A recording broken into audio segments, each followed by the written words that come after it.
Ladies and gentlemen, we are joined by Nancy Zdunkewicz, who just found out that she needs to pronounce the Z after she took her trip to Warsaw, believe it or not, to see Taylor Swift. I mean, people will go anywhere to see Taylor Swift. I don't know whether those guys in the Artemis are going around the moon because maybe they'll get a view of Taylor Swift. I don't know. And then, of course, BJ Martino, he's the president CEO of the Tarrance Group. Nancy is a very well-known pollster. She's done everything CNBC. She's one of the most accurate pollsters, and she's young. She's with it. She has helped the Democrats to navigate themselves. And I wanted to do a series where we could hear both sides because everybody says, well, I don't know what to believe. So what you're going to hear out of these people, frankly, is what to believe. So, Nancy, let's just get started right away. So these midterms are coming.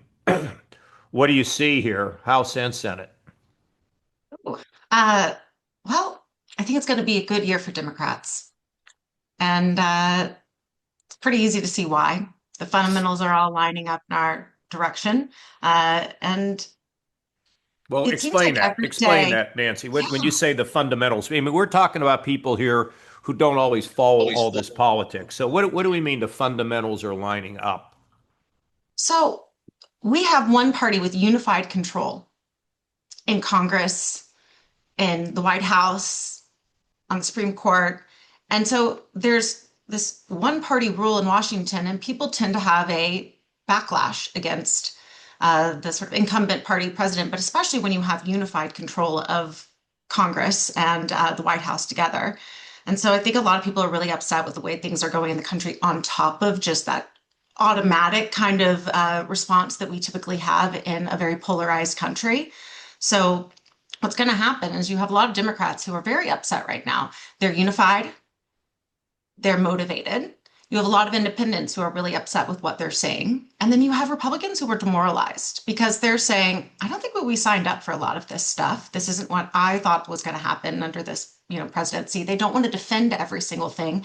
And unlike before, where they're the out party and it's easier to be critical of the other side, you are in the now you have to defend yourself. And that's a harder position to be in. So the Republican Party is a little bit more fractured and demoralized. And there's a number of things you can point to, but in particular, the economy, that I think make it even harder for Republicans to defend their current elected leaders. So I think those things are all going to line up in a way that make people more motivated than ever to get out and vote, and then less encouraged on the other side in a way that's going to produce a wave election similar to what we saw in 2018. Uh, Nancy, are the Democrats going to be talking about anything other than how much they don't like Donald Trump, or what is it that you say they're unified? Unified around what? Yeah. So right now, I mean, we're doing a lot of work in our primaries right now. And the thing that really is getting Democrats most jazzed up right now really is obviously a response to Donald Trump. In particular, it will be things like ICE. That's what you're most often seeing when you say, what is it that of these things that Trump and Republicans have done are you most upset about? And you give them lots of options. And in my all of my polling, these two things really rise to the top every time, and it's ICE. And ICE isn't about immigration anymore. It means something else. It means armed goon squad on the street, keeping you from living your life, getting away with your liberties, infringing on your speech, etc. So it's much bigger than immigration. It's about something bigger. And then also increasingly we're hearing concerns about stealing the election, the SAVE Act, preventing you from being able to vote. And then the other thing that I think is really important is the economy. Like people are still struggling, and some of the groups that most often are um, in Democrats' camp are the ones that are actually the most stressed about the economy. And it's not just like a partisan response, it's a reflection of where they are in life. So younger voters, far more stressed about the economy than every other group. And so there's more of a desperation there. So I don't think it's just about like a reaction to Donald Trump on that one point, but it is a point of failing that will be really easy for a lot of Democrats to focus on. I think of the first two things as the context. Right. Campaigns don't really have to talk about them because it just is. Donald Trump gives people every single day a reason to get upset about it. Campaigns can choose to talk about it and spend money on talking about things or not, and they're going to be talking about other things, and it's going to be cost, especially healthcare costs. Gotcha. Okay, BJ, your sense of all this. I mean, where things are now. Um, my sense is the Democrats win the House. Uh, Increasingly, it may be that this. I don't know if the Senate could be at risk for Republicans or not. How do you see things at this point in time? Well, I think Nancy's right in the idea that here we are in a midterm with a presidency and holding both bodies of Congress and the Senate. Those are challenges that Republicans have going into the midterm, structural challenges that have occurred time immemorial in off years for the incumbent party. So Republicans are pushing against that. There are certainly some of the concerns that she talked about for Republicans right now in terms of intensity. We look at some of the last elections that have occurred, some of the specials, which are always, they're special for a reason, but you look at the Virginia gubernatorial and the New Jersey gubernatorial that happened late last year, and you can see in some ways that Republicans were not as motivated going into either one of those elections. That said, I think there Why are is a that? couple Why things is that that, BJ? Why, why why is that? are Because you have I think it's more about you have a party who just won a large presidential election, and then we're a little bit complacent going into the next year's elections into an off year. We've also seen, the term realignment is thrown around probably a little bit too much in politics and in punditry, but we really saw starting in 2016, it happened in a big way and has really started to cement in our politics is that the Republican Party has become more of a working class, non-college educated party, and the Democratic Party has become more college educated. And traditionally, education level is correlated with turnout. So if you have higher education levels, you're more inclined to show up in even lower turnout elections in those off year, those midterms, those specials. So that is a bit of a structural disadvantage that Republicans have in lower turnout elections, in midterms and in specials. So that is partly also to blame for some of the issues I think that Republicans have had. And for our part, we've had to begin to come to grips with that and turn more of our attention to making sure we're turning out some of those lower propensity Republicans who are otherwise just naturally less inclined to. You see Republican campaigns doing more, turning more to turnout efforts, especially in non-presidential years, with these voters that have turned out for President Trump in 24 and in 20 and in 16, but then in the midterms decide to, for whatever reason, take a break. And it happened in 22 as well. I mean, everyone talked about this red wave that was building. And I think that's a cautionary note for Democrats going into this midterm is that there was going to be this big wave building against Joe Biden, and that wave never really materialized to the extent that Republicans expected it to be. Part of the issues I think that Democrats have to come to grips with, and Nancy mentioned all the primaries going on right now, is that there is a brewing lack of excitement for their own party's leadership and for some of their establishment candidates. It's not dissimilar, Governor, to what Republicans saw really starting in the 2010 cycle. We called it the Tea Party movement. I call the Democrats the Herbal Tea Party movement. You have this group of voters who are in a general election still going to vote for a Democrat. They don't like the opposing party's president and power, but at the same time, they're not happy with their own party's establishment and leadership. And you see that coming to fruition in places like Maine, where Chuck Schumer got Janet Mills to run for the Senate seat there and thought, okay, this is a slam dunk. It's a perfect candidate to take on Susan Collins. And now we have this Gordon Plattner who has Yeah. significant problems, but right now is polling over Mills in the Democratic primary. That's a problem that's not necessarily going to go away for the Democratic Party. You're going to have these primaries that produce candidates.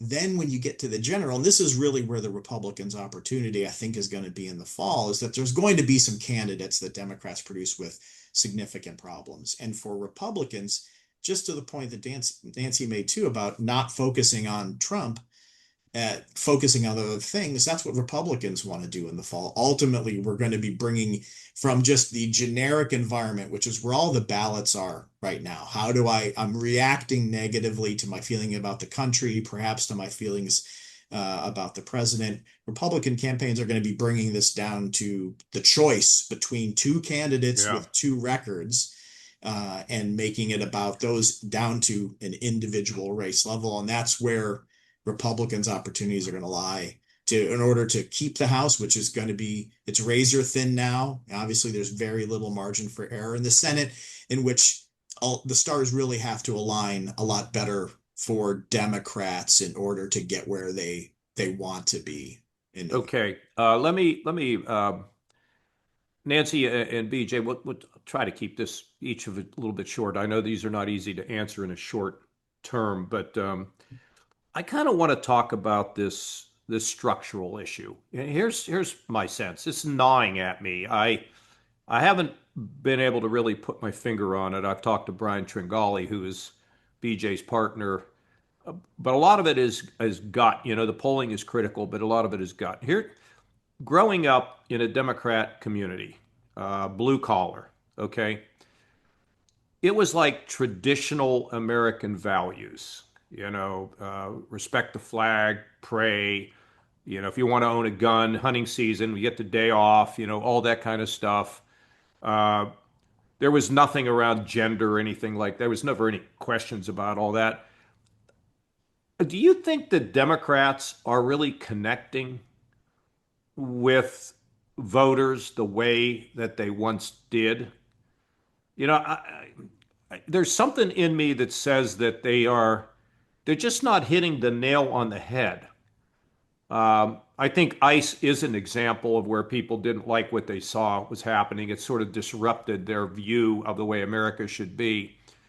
But are they capable of having an agenda issue that resonates with people across the country? Because I'm not sure they can win a presidential election with sort of the view. So if I'm a Republican, I say, what do you want those Democrats? They're just going to tax you, and the boys are going to be playing at the girls in the basketball game, and blah blah blah blah blah, and they're going to let all these illegals come across. That's what they're going to say. And do you want them as opposed to little old me that represents more your values? How did the Democrats? Well, tell me about that. Just talk about it for a little while. So I think some of this is about the thermostatic nature of politics. And so when we go back and forth, it's issues. There's actually been some political science done around this that shows, for example, that the sort of salience and opposition to things that were like transgender athletes, for example, was something that was raised because Republicans were the out party and they needed to find something, because it's harder for us to run on a positive agenda. It's so much easier to say the other guys are so much scarier, right? And so that's what happens naturally. And so then it happens when the other party's in control. And so you actually see shifts in how people respond to different issues based on the need to come up with a new reason to be upset and to say that the other side couldn't, possibly hold your values and to be scary.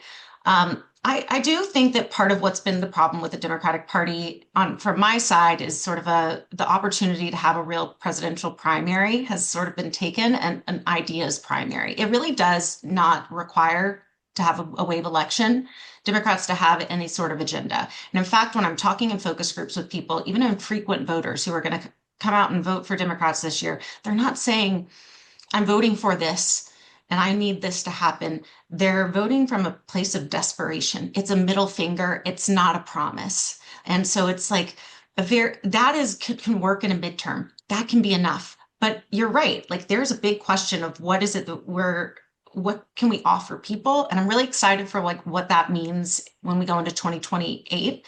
But I do think it's more of a leadership question. It's the sort of conversations that you get to have as a party when you have an actual primary, which really we didn't get that opportunity in 2024 because Joe Biden was still running for Yeah, president. yeah. Well, BJ, look, I'm running for governor, right? And I have to go to Youngstown. Now, Youngstown, right? Youngstown's not for Republican any more than my hometown McKees Rocks was. But yet I go up to Youngstown and I win Youngstown. I win, but there was a reason for that, things I was doing.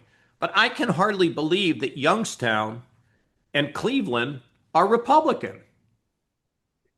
Well, it's that change. It's that movement of the working class to the Republican Party over the last several years. You know, I don't say this often. I agreed with Bernie Sanders' assessment after the 24 election that the Democratic Party stopped talking to the working class voters.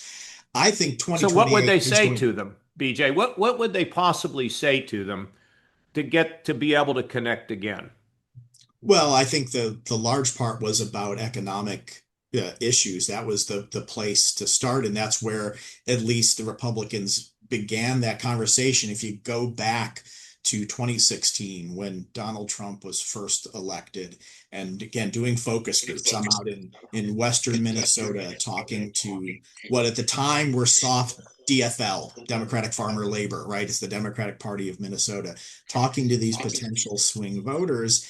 And I had a respondent say, and I'm not going to vote for her, meaning Hillary Clinton. She's the status quo. Status quo hasn't worked for us for 20 years. He might start World War III, but at least there'll be change. And heads in the room started nodding. This is April of 2016. And that was one of the first times I really understood there's something deeper at play here working in our politics. And from a data perspective, I looked at what were more exurban, rural, distressed communities where you saw these voters who had been traditionally Democratic in behavior starting to say, I'm going to vote for something else. And again, it balances out, and we saw the college educated voters go the other direction. That is the question for 2028. And both parties are going to go through something monumental. Republicans are going to have the first presidential primary without Donald Trump in it for many years. And how is that going to play out? Maybe. No, I know he's not going to be there, but maybe he'll have somebody there that will represent him. Well, and certainly I think he'll want to have some influence in that process. The question is, Come on, that's the understatement there. It's crazy. He is still the most popular like Republican for all of this. Like it is wild that he is still the most popular Republican nationwide. But at the same time, the Democratic Party is going to go through its own wild process in these caucuses and primaries in 28. And so the question of any political scientist who sort of studies these things and says, well, okay, 2016 was realigning in a way in that it saw new cleavages in how voters vote. It was durable and has proven durable for several cycles. It created policy changes. You go back to V.O. Key, the godfather of 20th century American political science. Could have a nightmare tonight thinking about my political science midterm coming up with V.O. Key. Holy smokes. But those are his three rules for what's a realignment. And so I think the question 28 is, do we see a reversion back to the way things were a bit? Do Democrats start to take more working class voters again, and do we go back to the way things were? Okay, I get that, guys. But look, I'm a candidate, right? I'm running as a Democrat, Nancy. I'm going to Youngstown. Mm-hmm. What am I going to tell them that's going to be positive? I can say, well, I don't like Trump. He's been terrible. I'm not really much better off. I mean, what are they going to say that passes the smell test? I mean, what are they going to say about income inequality? What are they going to say about healthcare rising costs? What are they going to say to get people fired up about something?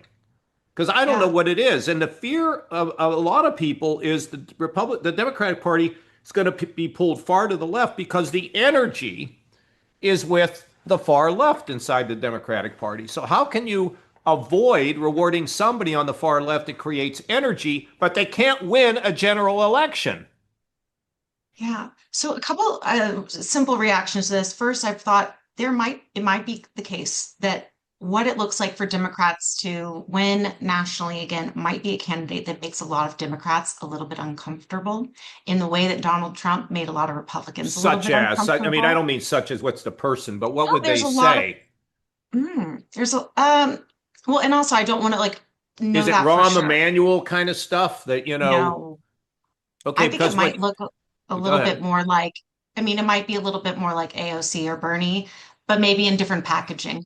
I don't think, but I think we're skipping. We have a whole election that's coming up first, and I think we're going to test run a lot of these things. And so I think, and I think you might appreciate this, because it feels like what you're trying to say is how can I make somebody excited and show them that you reflect my values? And so I would point to James Talarico in Texas as somebody Okay, who is okay, doing a really yeah, great job of breaking out of this shell. So I always say I'm from Texas. It's a red state.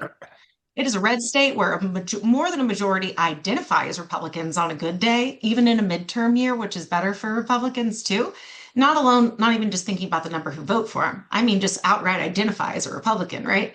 And so you got to really win over some. If the question is Democrat versus Republican, you're going to lose that fight every day of the week if you're a Democrat. So you have to change the question that you're asking. And I think that what James is doing is changing the question in a way that actually restores the higher ground to a lot of people. People who are like sick of being down in the mud.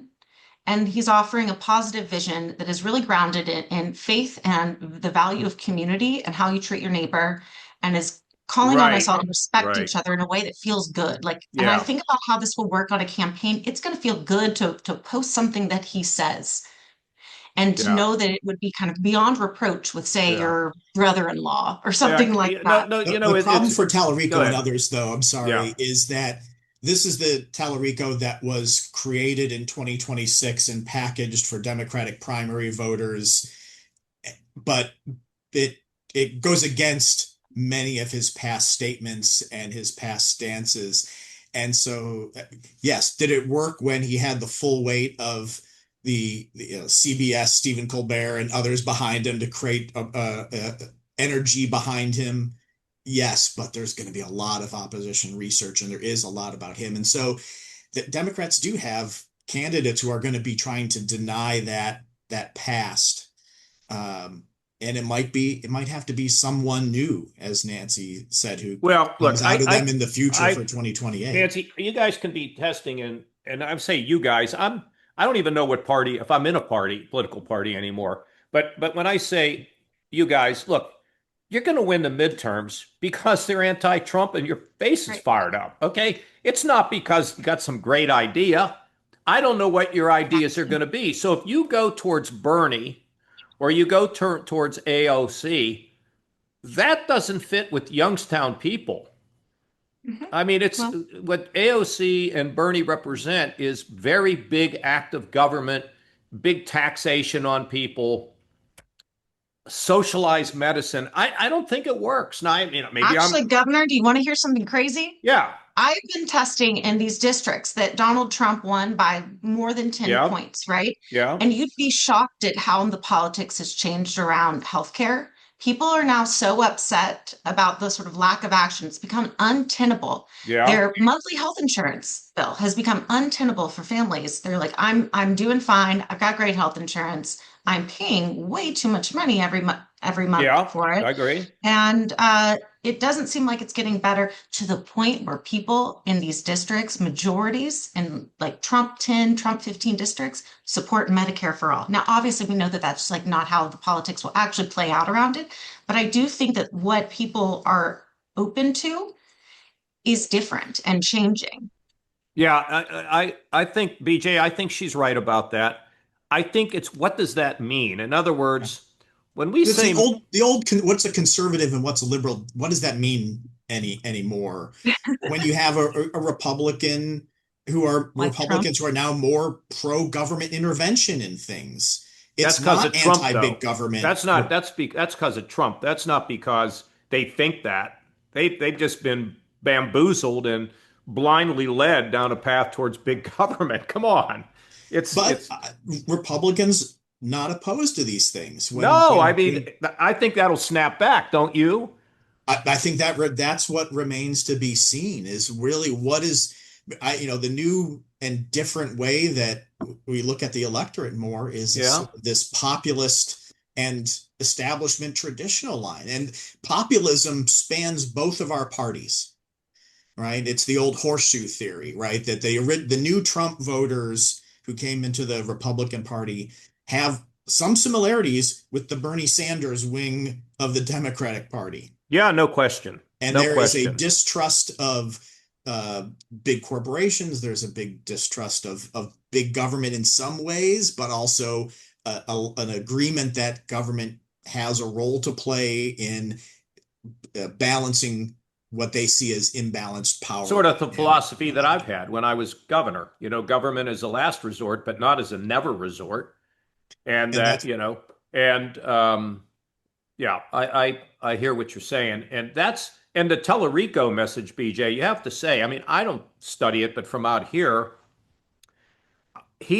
what he's doing is he's combining this faith message effectively, which is really interesting and frankly healthy, I think, in a lot of ways, with sort of we can all get along, almost a kumbaya message. And what you're saying is once we get beyond the kumbaya, they're going to tear his head off for all these radical positions he used to have.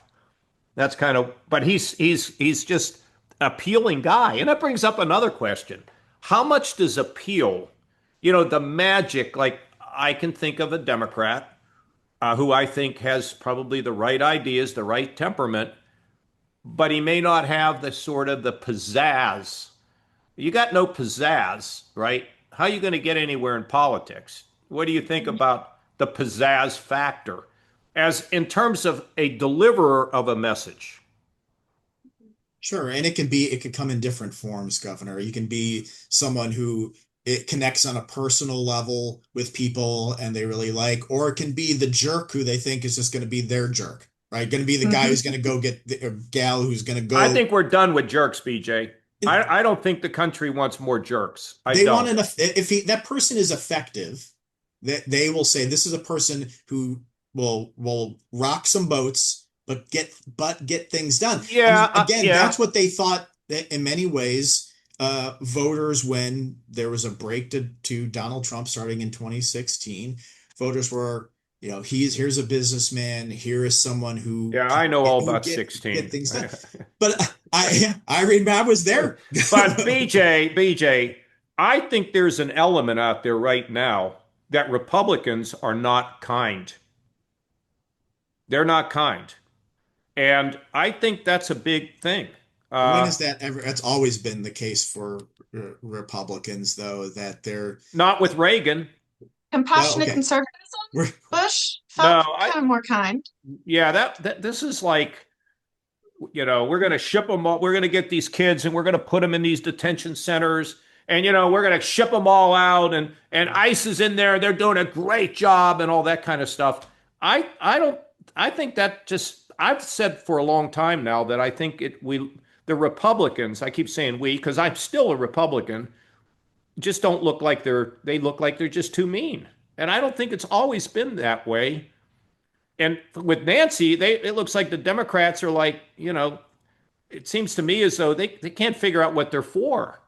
They just know they're against this. It bothers us right now. Now we don't have to grapple with it because of this position. Yes, you do. You can't wait to get through midterms to figure out the reason why the Democrats, if they do not have the kind of victory that they want to have in this midterm, is because we don't know what they're for. Yeah. Can I tell you what I think Democrats are grappling with right now? Okay. Yeah. And I think a lot of it. Are you guys having fun? You do a lot of stuff. Is this fun or is this too boring? Or tell me. This is so much fun. Like, this is what we love to do, right? Like, and when people pay us for it, like, brilliant. Like, I get to go to work every day and I get to do all these really exciting things and listen to voters. And right now we're really into primaries. And so you can understand more like what the Republican primary electorate's like. On the Democratic side, first of all, Democratic Party's never been less popular. Want to know why? it's because Democrats are mad at Democrats. It's because we are having the kind of fight that we're starting to have the conversation about what that vision is going to look like. And the way that this like really bears out is in terms of elections. But what we're seeing right now is a lot of open seats and a lot of people jockeying and putting forward their different ideas. And so, what I'm seeing is a lot of people coming to terms with the idea of like, do we want people who have big corporate money behind them? Do we want all of these people who are quite old? Still, we are having a huge discussion about what it means to be a good fighter. And some of it's in terms of Trump, but a lot more of it is about, are these the kind of Democrats we want? And so getting rid of people who we have questions about, where are they getting their funding from? Like who supports them? And then also this idea of like, we need to get rid of some of these people who have old, stale ideas, who are Yeah. too old to serve well, that are really holding back the party and our ability to adapt to 2026 because they're still kind of like Donald Trump is right now, having discussions from the 1970s. So like, and it does feel every day like Donald Trump is still like thinks he's in the 1970s with all of his entire domestic and international agenda. But I do think that there's something to that. Like that is what Democrats are wrestling with right now in all of our primaries. And so Okay, I don't know how it plays out, but yeah. I know we're having the conversation. All right, you know what? This is gonna be really off. It just occurred to me. This could be, you might think this is nuts, both of you. But you know why the rock bands from the 70s and 80s and the 90s are filling places up now? Do you know why?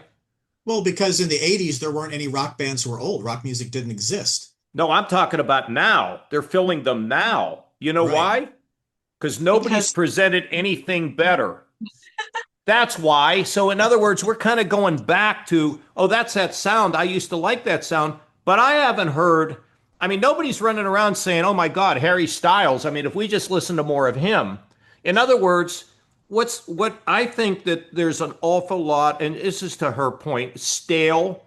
And let's just go back to something that feels better or something that connected with us at one point in time.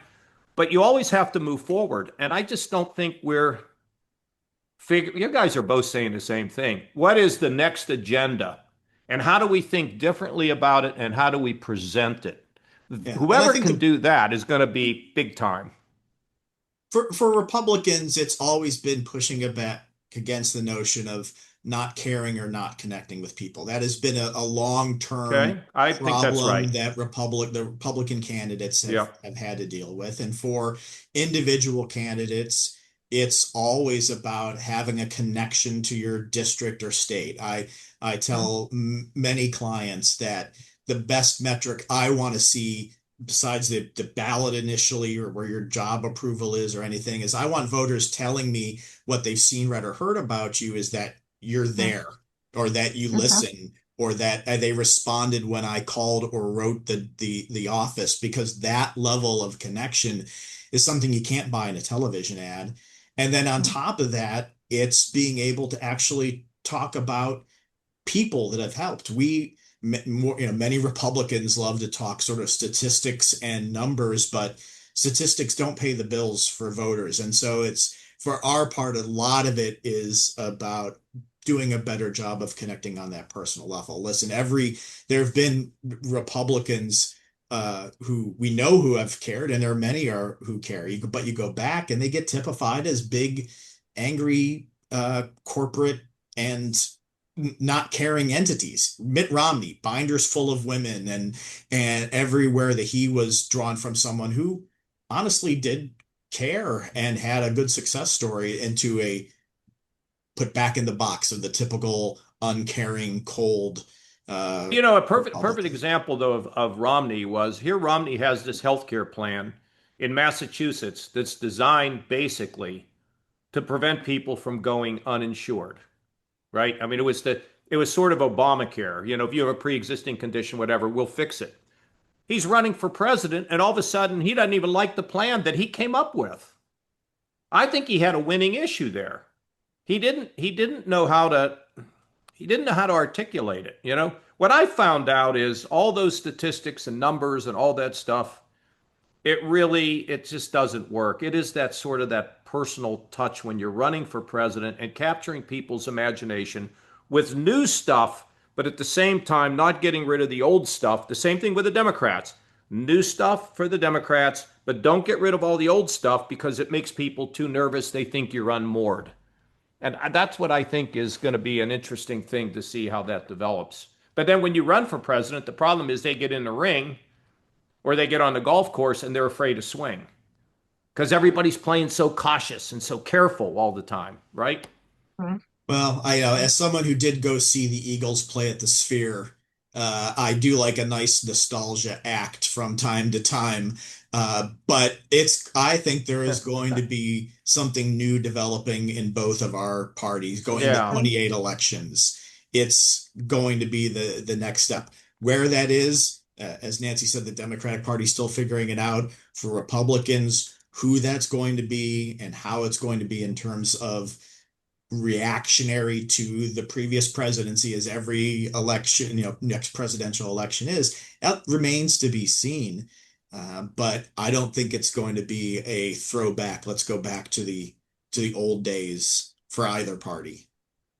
You Yeah. know, As go someone ahead, who's also Nancy. seen the Eagles, I will throw in something else Oh here. You my God, said, I've seen it about 100 times. I'm so tired of the Eagles, but that's but you said okay. though, like, why is it that people want to go back to this? No, My first I know, and instinct they're was so about popular. being fractured. Yes. So we used to have more monoculture, and now we can all get pulled into our different directions, and we can, silo Yeah. ourselves. And there's very few of these experiences. And so, I mean, I think about this week. We have the Artemis 2 mission. It's the 250th anniversary of the country. We have had the Olympics. All these things that should bring us together, kind of get us over sort of the existential dread of everyday American life. And instead, we feel worse than ever because they're so fleeting. Like these things happen, and then the next second, there's another thing that happens that reminds us that Donald Trump is still crazy, and that there's something else that's going wrong, and the TSA lines are out of control, and so our information ecosystems are so fractured, and the way we receive information is so different now. That's another thing that anyone has to get over. It's not just that you need to be a certain kind of person. It's how can you communicate in this bizarre information Yeah. ecosystem? Yeah, I wrote down about four things here as I'm planning my campaign. Uh, Look, I have healthcare. It's a giant issue, and it's insurance companies, it's pharmacy, it's all those things. And who is going to come up with some things around that? I believe in order to fix it, you got to have everybody in a room and pound them until they come out with a plan where you can actually get people to be rewarded for keeping people healthy rather than sick. But healthcare is a big issue. The wealth gap, in my opinion, is a big issue. It's a growing issue. How do you address that without having to just start raising taxes because people just get nervous about that? And what do you do about our education system's broken down, particularly when you look at AI? And we have an education system that you talk about, it's rooted in like 2 centuries ago. Those issues and the issue of community, and finally the issue of debt and how it can drag us down, you got to get a candidate that can talk about that, or a party that can talk about that, but in a way that's exciting and different, in my opinion. That's what I think.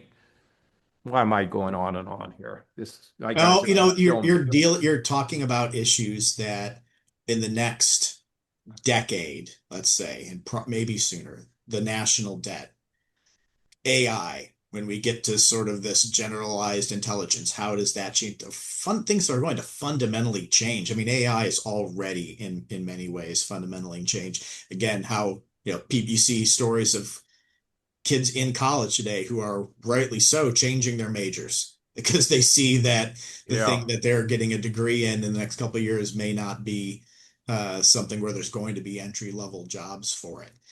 I actually feel bad. I have two 15-year-old boys who I think know more about AI than I do at this point, and I feel pretty comfortable about with the decisions they're going to make because I think they understand it a lot better even than I do at this point, and how they're going to navigate that as adults. But yeah, we're going to reach some very critical points with our country With our country. in the next Exactly. decade or so that are going to require some really difficult answers. And it's difficult for a candidate for office to say we have a big problem, but then the solution is painful and get voters to I don't think agree it has to. I don't think these have to be painful solutions. They just have to be different. They don't have to be painful. There's no, I mean, if you talk about the debt, that's really, look, I've done it twice in Ohio. I've done it at the federal level. It's reform. It's not a trip to the dentist. When we talk about AI, you got to tear up the current school system and make it so that it's actually educating kids for what the opportunities are. That's not hard. Healthcare is the same thing. It's just that the balance has to shift from where we pay people because I'm sick as opposed to paying them to keep me from getting sick. These are not that hard. You just have to think differently and you have to articulate them. And it sometimes violates some fundamental principles that both Democrats and Republicans, cling to all Let's the also time. acknowledge that we're asking sometimes people to bite the hand that feeds them. The most popular thing for voters right now, both parties, would be to like have a moratorium on data centers and to go after big tech companies and AI companies and keep them out of the hands of children. Like anything to keep AI and social media out of the hands of children what is incredibly popular. People feel like we are Yes, steamrolling into a future that we did not sign up for, I to the agree with that. enrichment of three people who tend to spend billions of dollars in elections and they don't like it. They're like, why did I say yes to this? And it will take political courage for some people to say, I'm going to stand up to this future because of who their donors are. But that is one of the most popular policies that you could propose right now if you're a Democrat, Republican, Independent, I mean, out of control levels of support for those types of policies. Okay, how about this one? And I'm not going to keep you guys forever here. How about if we just eliminate? How about if we figure out this campaign finance system? And I don't know what the answer should be, except the current system where rich people are buying elections, representing special interests. Why don't we get rid of that? Why don't we go to some limited form of private and government funded elections? Why not, bro? Why not, BJ? I mean, why not? And Well, all, I think you have speech issues that have clearly gotten in oh, the I way know. But you of that. okay? But so how do you solve for that? I think what has happened with every single attempt at campaign finance reform has taken power out of the hands of candidates, meaning money, and out of parties right. and put it into outside groups. It attempts to squeeze that. We've squeezed the ability of candidates to have a larger share of the voice and for our political parties. So what's the other solution is let unlimited or larger donations and contributions to candidates, give them the voice with absolute sunshine. There is no reason why That's so donations yesterday, can't be BJ. reported Come on. immediately. No, but But nobody's going to find out and go through your list of. What I'm saying to you is, first of all, you can pass a constitutional amendment to override the Supreme Court. There's a group trying to do it right now. Why do you need to have all these people giving all this money? Why don't we just have public financing? I mean, I'm not proposing it here today, but why not? What's the harm in that? Do a combination of public financing and very severe limits on, with complete sunshine and very severe limits on what an individual or a PAC can give. I mean, Incredibly you could have all popular. the Incredibly sunshine in the popular. world, sunshine. That's like me getting a note here from Google telling me, well, if you sign this, we won't ship your data out. Come on, whoever well, read that? apart from changing the Constitution and Okay, amending the Constitution, I think then there's only some other okay. possible Well, then let's recourse that we. save your Constitution. Let's get Republicans and Democrats to throw this crap out so that we can have more legitimate candidates out here. I used to think that a candidate being able to raise money privately, personally, was a really good thing because it shows that you have an ability to kind of like be a businessman and raise money. But this thing's so out of control. I mean, people go to Washington, they already know who their masters are, right? Also, Well, they're I think playing in such weird ways now. So there were in primaries recently, there were outside groups that were spending huge sums on behalf of candidates that they knew were going to lose because they wanted to be able to tank somebody else. So it's not as if people are Yeah. spending money in support of a candidate. They're like getting strategic and people are over it. They like really over the amount of money, the way that it's playing out. And they have been for quite some time. It's a real reason why people distrust Washington, it's very clear that like leaders are more likely to work for their donors and for big corporations and for the ultra rich as opposed to the people who actually do the electing. And people feel really hopeless about that. Should we feel so upset that we have lower turnout in all these elections and that people are more likely to identify as independents or anything like that when they know that it's a very small class of people who are making decisions for them because of the money that they contribute to campaigns and Yeah. in super PACs? And I Well, think, it's some work I've done, and it was some time ago, to talking to independent voters who are registered but don't participate or have very low participation rates. And we always think the way to get people excited is to talk about presidential campaigns, and that's how we're going to gin up turnout. And it was interesting talking to these voters at the time to understand and get them to understand that they're local elections, that these are races where a handful of votes make a difference. And yeah. you talk about my vote doesn't count. Well, in a presidential race, it feels like a drop in the bucket. But when it comes to a local election for mayor, And it for affects school boards and it school affects boards, cities. You're right about that, this BJ, is for where you sure. act, your voice matters so much more because it's such a larger part of the vote. That's an intriguing thing. And we haven't really seen it necessarily play out. We started to see it in some school board races where some turnout started to happen. But I think that's the discussion with some voters to have. But Nancy's exactly right that at a certain point, you see this larger number of voters who identify as independents, not identifying with either party right now. What they're telling us is that they're not liking the process uh, Yeah. anymore. They may still come out and participate and vote in some elections, but they're not happy with either party necessarily, or how this process is, the electoral process and the campaign process plays out. All right. So this went, I used to be the host of the O'Reilly Factor whenever he was gone back in the old days of the early days of Fox. And whenever I had the political discussions, they were always so much more fun. And we've dragged on here for like, it's really ridiculous how long we've been doing this. Let's stop. Could I get you guys to come back when we get closer to the midterms? And then we're going to predict how many seats Democrats are going to win, what's going to happen in the Senate. Come on, could we do that? Sure. We'd love Let's to. do it. You guys are, thank you. And thanks for putting up with me. And I think we've had a lot of fun. I think people will watch this and they're either going to say, would Kasich just shut up, which is they're likely to say, or they're going to say, that was pretty interesting. Let's see I where we really go. liked what you had to say at the end there, BJ. Like, I think that that's how I'm thinking about what data centers are for people because they're so they're a lot of opportunity for people to create a new coalition that's kind of contrary to partisan lines.